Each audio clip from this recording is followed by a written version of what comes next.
Jorogumo are said to live mostly near waterfalls, and this is the story of one at the Joran Falls.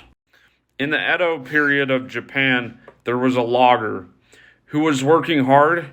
He became tired and decided to take a short break. He heard a waterfall nearby and decided to sit by the stream and watch the waterfall where he would have his lunch.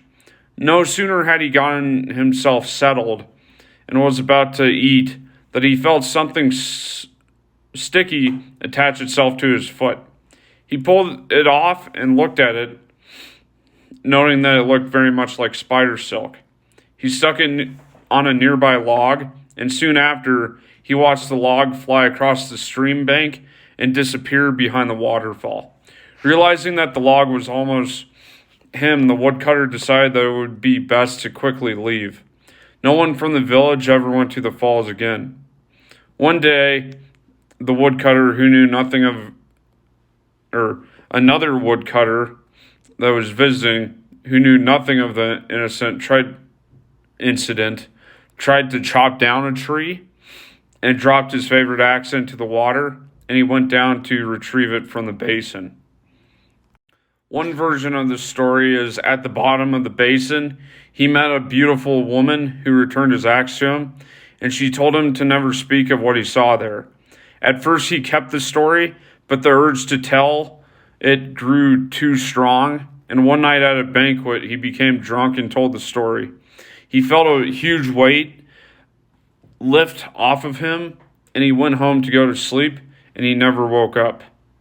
Some say that the woodcutter was actually pulled outside by an invisible string, and his corpse was seen floating by the falls the next day.